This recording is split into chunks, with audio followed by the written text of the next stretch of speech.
जम्मू कश्मीर के डीजीपी दिलबाग सिंह ने कहा कि पहली बार सरगर्म मिलिटेंटों की तादाद वादी में 2 हिस्सों तक महदूद कर दी गई है। डीजीपी ने कहा कि आज आम लोग दहशतगर्दी के खिलाफ आवाजें बुलंद कर रहे हैं। डीजीपी ने कहा कि गैर मकामी लोगों पर हमले की मजम्मत की और कहा कि सिविल सोसाइटी को ऐसे जराइम के खिलाफ खड़ा होना होगा और हर शख्स को कश्मीर के समाजी ताने बाने की हिफाजत में अपना हिस्सा अदा करना होगा। डीजीपी ने कहा कि मंशियात दहशतगर्दी से बड़ा खतरा है। उन्होंने कहा कि मंशियात से सिर्फ घर ही नहीं बल्कि पूरा मुआशरा तबाह करती है। मैं कल नॉर्थ कश्मीर में था। मैंने मीडिया से बात करते हुए ये कहा था कि ये पहली बार लंबे अरसे के बाद है कि दहशतगर्दों की तादाद 2 डिजिट के अंदर है।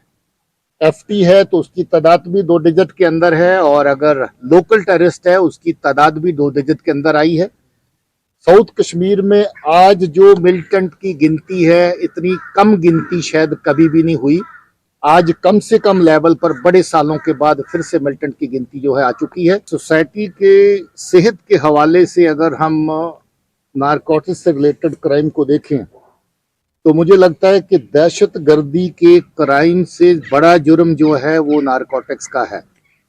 दहशतगर्दी कहीं इक्का दुक्का आदमी को निशाना बनाती है, जबकि नारकोटिक्स का क्राइम पूरे परिवार को बर्बाद करता है और उसके बाद समाज को बर्बाद करता है।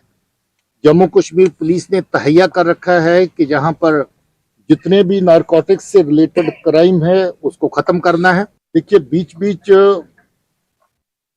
दहशतगर्दों की तरफ से नॉन लोकल्स को, माइनॉरिटीज को और इस तरह के बेगुनाह लोगों को टारगेट किया गया है, जिसकी जितनी निंदा करें कम है।